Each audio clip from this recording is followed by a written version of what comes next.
আবহাওয়ার এই মুহূর্তের সবচেয়ে বড় গুরুত্বপূর্ণ খবর, ঝাড়খণ্ড এবং বিহারের ওপরে থাকা গতকালকের সুস্পষ্ট নিম্নচাপটি উত্তর উত্তর পূর্ব দিকে বাঁক নিয়ে গাঙ্গেয় দক্ষিণবঙ্গের উত্তর ভাগ ও তার পার্শ্ববর্তী অঞ্চলে শক্তি ক্ষয় করে নিম্নচাপ হিসেবে অবস্থান করছিল, যে কারণে গত 24 ঘন্টায় পশ্চিমবঙ্গের উত্তরবঙ্গ এবং উত্তরবঙ্গ লাগোয়া মধ্যবঙ্গ উত্তর বাংলাদেশে ব্যাপক ভারী অতি ভারী বৃষ্টিপাত হয়েছে। যারা যারা এই ভারী অতি ভারী বৃষ্টিপাত পেয়েছেন কমেন্টে জানাবেন। এবং এই নিম্নচাপটি আরও উত্তর উত্তর পূর্ব দিকে এগিয়ে যাচ্ছে। তার সঙ্গে আগামী 12 ঘন্টা অর্থাৎ রবিবার দুপুরের মধ্যেই এটি শক্তি ক্ষয় করে বিলীন হয়ে যাবে জানাচ্ছে আলিপুর আবহাওয়া দপ্তর। এবং এর ফলে এখনও পর্যন্ত দক্ষিণ বাংলাদেশের দিকে মেঘলা মেঘাচ্ছন্ন পরিবেশ সহ হালকা পাতলা বৃষ্টিপাত চলছে। রাডার থেকে দেখতে পাচ্ছেন দক্ষিণ বাংলাদেশের দিকে বৃষ্টিপাত চলছে, বিশেষ করে ঢাকা, তার সঙ্গে এদিকে বরিশাল সহ চট্টগ্রাম, তার সঙ্গে খুলনার কিছু অংশে বজ্র বিদ্যুৎ সহ বিক্ষিপ্ত হালকা পাতলা বৃষ্টিপাত চলছে। এবং এই বৃষ্টিপাত পরবর্তী 6 ঘন্টার মধ্যে কমে যাবে, অর্থাৎ দক্ষিণ বাংলাদেশের দিকে নিম্নচাপটি আরও শক্তি ক্ষয় করে বিলীন হয়ে যাবে জানাচ্ছে আলিপুর আবহাওয়া দপ্তর। পাশাপাশি আগামী 24 থেকে 48 ঘন্টার মধ্যে উত্তর আন্দামান সাগরের দিকে অর্থাৎ ওই মায়ানমার উপকূলের দিকে একটি ঘূর্ণাবর্ত সহ নিম্নচাপ তৈরি হবে এবং এই ঘূর্ণাবর্তটি পরবর্তী সময়ে উত্তর দিকে এগিয়ে মায়ানমারের উপকূল ধরে দক্ষিণ বাংলাদেশের দিকে আসতে পারে, যার ফলে আবারও দক্ষিণ বাংলাদেশ তার সঙ্গে মায়ানমারের দিকে বৃষ্টিপাত থাকবে। ইতিমধ্যেই এই ঘূর্ণাবর্ত তৈরি হওয়ার প্রক্রিয়া শুরু হয়ে গেছে, যার ফলে দেখতে পাচ্ছেন এই মায়ানমার উপকূলে উত্তর আন্দামান সাগরে মেঘের ঘনঘটাও তৈরি হয়েছে এবং এখানেই ধীরে ধীরে নিম্নচাপ তৈরি হবে এবং এই নিম্নচাপটি আবারও এগিয়ে আসবে দক্ষিণ বাংলাদেশ তার সঙ্গে মায়ানমারের দিকে। তো বন্ধুরা, এই মুহূর্তের নতুন আপডেট অনুযায়ী আলিপুর আবহাওয়া দপ্তর থেকে কি আপডেট আসছে, পাশাপাশি নতুন নিম্নচাপ নিয়ে কি আপডেট আসছে, আর বৃষ্টিপাত থাকবে কিনা পশ্চিমবঙ্গ সহ বাংলাদেশে আমরা জানবো। এবং এই মুহূর্তের সবচেয়ে বড় আপডেট আছে যে শীত কবে থেকে বাড়বে, এই সম্বন্ধে কি বলা হচ্ছে কেন্দ্রীয় আবহাওয়া দপ্তর থেকে, আমরা সেটাও জানবো এই ভিডিওতে। তার আগে আপনি এই মুহূর্তে এই ভিডিওটি কোন জেলার কোন ব্লক থেকে দেখছেন কমেন্টে জানিয়ে দেবেন। সেই সঙ্গে আমাদের লালগোলা ইউটিউব চ্যানেলে নতুন দর্শক হয়ে থাকলে চ্যানেলটিকে সাবস্ক্রাইব করে পাশের বেল আইকনটিকে অন করে অল নোটিফিকেশন অপশনটিকে সিলেক্ট করে রাখবেন আবহাওয়া সম্বন্ধে এরকমই আপডেট পাওয়ার জন্য। তো এই মুহূর্তে স্যাটেলাইট থেকে দেখতে পাচ্ছেন পশ্চিমবঙ্গের উত্তরবঙ্গ সহ দক্ষিণবঙ্গ তার সঙ্গে উত্তর বাংলাদেশ পরিষ্কার রয়েছে, শুধুমাত্র দক্ষিণ বাংলাদেশের একদমই উপকূলবর্তী কিছু এলাকা আর এদিকে ত্রিপুরা লাগোয়া কিছু এলাকাতে বজ্রবিদ্যুৎ সহ হালকা পাতলা বৃষ্টিপাত চলছে কোন কোন এলাকায়। এদিকে দেখতে পাচ্ছেন খুলনা বরিশালের মধ্যে খুলনা, তার সঙ্গে মোংলা, গোলাপগঞ্জ, তার সঙ্গে জাজিরা, এদিকে ঢাকা, নারসিংদী, রসুলপুর, কিষানগঞ্জ, তার সঙ্গে কুমিল্লা, এদিকে নোয়াখালী, তার সঙ্গে ত্রিপুরার দিকেও বৃষ্টিপাত শুরু হয়েছে এবং এই বৃষ্টিপাত রবিবার দুপুরের মধ্যে কমে যাবে।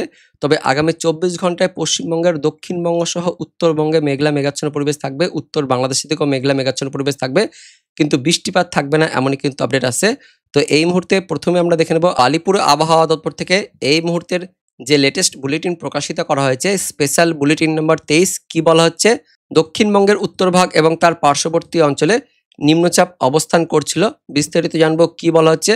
উত্তর পশ্চিম ঝাড়খণ্ড এবং তার পার্শ্ববর্তী অঞ্চলে থাকা তীব্র ঘূর্ণিঝড় মন্থার শেষাংশ থেকে তৈরি হওয়া সুস্পষ্ট নিম্নচাপটি উত্তর উত্তর পূর্ব দিকে বাঁক নিয়ে তার সঙ্গে শক্তি ক্ষয় করে নিম্নচাপ হিসেবে অবস্থান করছিল গতকাল এবং এরপরেও এটি উত্তর উত্তর পূর্ব দিকে বাঁক নিয়ে এগিয়ে যাচ্ছে এবং গাঙ্গেয় দক্ষিণবঙ্গের উত্তর ভাগ ও তার পার্শ্ববর্তী অঞ্চলে নিম্নচাপ হিসেবে অবস্থান করছিল শনিবার সকালের দিকে এবং তারপরেও এটি আরও এগিয়ে যাবে রবিবার দুপুরের মধ্যে। এটি আরও উত্তর উত্তর পূর্ব দিকে এগিয়ে যাবে, তার সঙ্গে শক্তি ক্ষয় করে বিলীন হয়ে যাবে জানাচ্ছে আলিপুর আবহাওয়া দপ্তর। অর্থাৎ নিম্নচাপটি শক্তি ক্ষয় করে বিলীন হয়ে যাবে এমনই কিন্তু আপডেট আসছে আলিপুর আবহাওয়া দপ্তর থেকে, যার ফলে রবিবার থেকে পশ্চিমবঙ্গের উত্তরবঙ্গ সহ দক্ষিণবঙ্গে আর কোনো সতর্কবার্তা থাকছে না, উত্তর বাংলাদেশের দিকেও কোনো সতর্কবার্তা থাকছে না, কিন্তু দক্ষিণ বাংলাদেশের দিকে মেঘলা মেঘাচ্ছন্ন পরিবেশ সহ হালকা পাতলা বৃষ্টিপাত হতে পারে।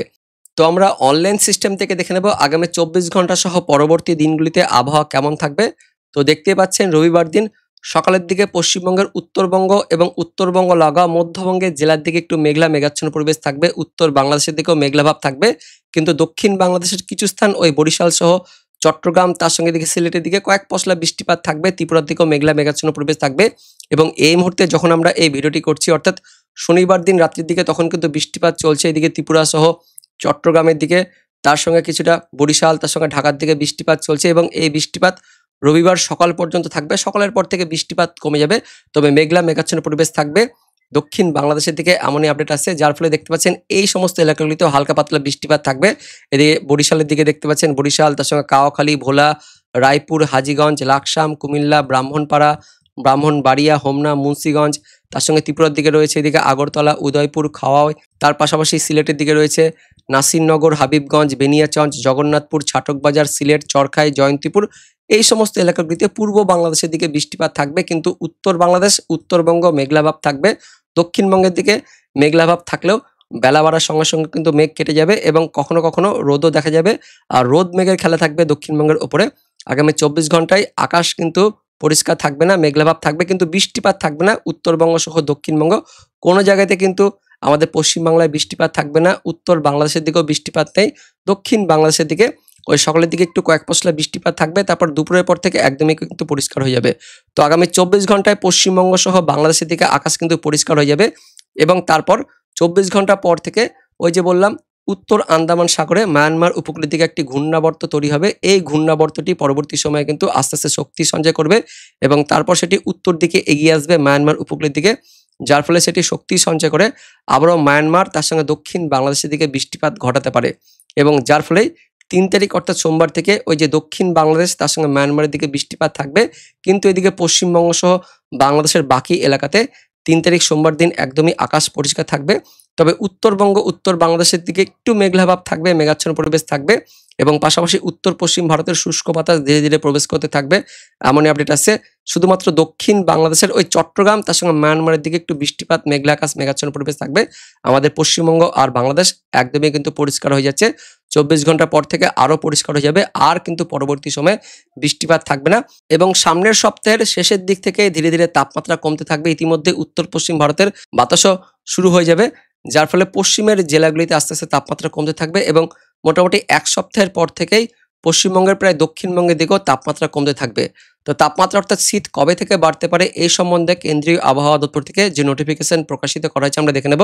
দেখতে পাচ্ছেন 2রা নভেম্বর অর্থাৎ আগামী 24 ঘন্টায় পশ্চিমবঙ্গের দক্ষিণবঙ্গের ওই পশ্চিমের জেলাগুলিতে মানে পুরুলিয়া, বাঁকুড়া, পশ্চিম বর্ধমানের দিকে তাপমাত্রা ওই 22 থেকে 24-এর মধ্যে থাকবে, কিন্তু দক্ষিণবঙ্গের বাকি এলাকা সব জায়গাতে তাপমাত্রা 24 থেকে 26-এর মধ্যে থাকছে। উপকূলবর্তী এলাকাগুলিতে তাপমাত্রা একটু বাড়বে, মোটামুটি 26 থেকে 28-এর মধ্যে থাকবে। উত্তরবঙ্গের দিকে কিন্তু তাপমাত্রা অনেকটা কম থাকবে। দার্জিলিং, কালিম্পং, জলপাইগুড়ির দিকে তাপমাত্রা অনেকটা কিন্তু নেমে যাচ্ছে, এদিকে 14-র কাছাকাছি থাকবে। বাংলাদেশের দিকেও তাপমাত্রা ওই 22 থেকে 24 এবং উত্তর বাংলাদেশের দিকে তাপমাত্রা 24-এর কাছাকাছি থাকলেও দক্ষিণ বাংলাদেশের দিকে তাপমাত্রা একটু বাড়বে, প্রায় 24 থেকে 26-এর মধ্যে থাকবে, এমনই আপডেট আছে। এবং এই তাপমাত্রা কমতে কমতে মোটামুটি যেটা আমরা দেখতে পাচ্ছি 8ই নভেম্বরের পর থেকে তাপমাত্রা কিন্তু কমতে থাকবে। দেখতে পাচ্ছেন এদিকে 4 তারিখের দিকেও তাপমাত্রা একই থাকবে 24 থেকে 26-এর মধ্যে, পাশাপাশি 5 তারিখের দিকেও তাপমাত্রা কিন্তু একই থাকছে 24-26-এর মধ্যে থাকবে। পশ্চিমের জেলাগুলিতে তাপমাত্রা 22-এর কাছাকাছি ঘোরাফেরা করবে। 8 তারিখের পর থেকে মোটামুটি 6 তারিখের দিকেও তাপমাত্রা থাকছে, পশ্চিমের দিকে 22-এর কাছাকাছি থাকছে, 22 থেকে 24-এর মধ্যে। আর দক্ষিণবঙ্গের বাকি এলাকা বাংলাদেশের দিকেও তাপমাত্রা 24 থেকে 26-এর মধ্যে থাকবে। 8ই নভেম্বরের পর থেকে তাপমাত্রা ধীরে ধীরে কমতে থাকবে, এমনই কিন্তু আমরা দেখতে পাচ্ছি। 7 তারিখ থেকেই পশ্চিম ভারতের শুষ্ক বাতাস প্রবেশ করতে থাকবে পশ্চিম দিক থেকে, অর্থাৎ এদিকে পুরুলিয়া, বাঁকুড়া, পশ্চিম বর্ধমান, বীরভূম দিয়ে কিন্তু এদিকে তাপমাত্রা কমতে থাকবে। 8 তারিখ থেকে তাপমাত্রা কিন্তু অনেকটাই কমে যাবে, এমনই আমরা দেখতে পাচ্ছি। 8 তারিখ থেকে দেখতে পাচ্ছেন দক্ষিণবঙ্গের প্রায় সব জেলাতেই, উপকূলবর্তী এলাকাগুলো বাদ দিয়ে সব জেলাতে তাপমাত্রা কমে যাবে, প্রায় 22 থেকে 24-এর মধ্যে তাপমাত্রা চলে আসবে। অর্থাৎ 7 তারিখ থেকে 8 তারিখের মধ্যেই তাপমাত্রা কমে যাবে, এমনই কিন্তু আপডেট আছে। মোটামুটি 7 তারিখ 8 তারিখ থেকে শীত বাড়তে থাকবে কেন্দ্রীয় আবহাওয়া দপ্তরের বুলেটিন অনুযায়ী। তো বন্ধুরা, এটাই ছিল এই মুহূর্তে লেটেস্ট আপডেট। দেখা হচ্ছে পরবর্তী আপডেট নিয়ে, ততক্ষণের জন্য ধন্যবাদ।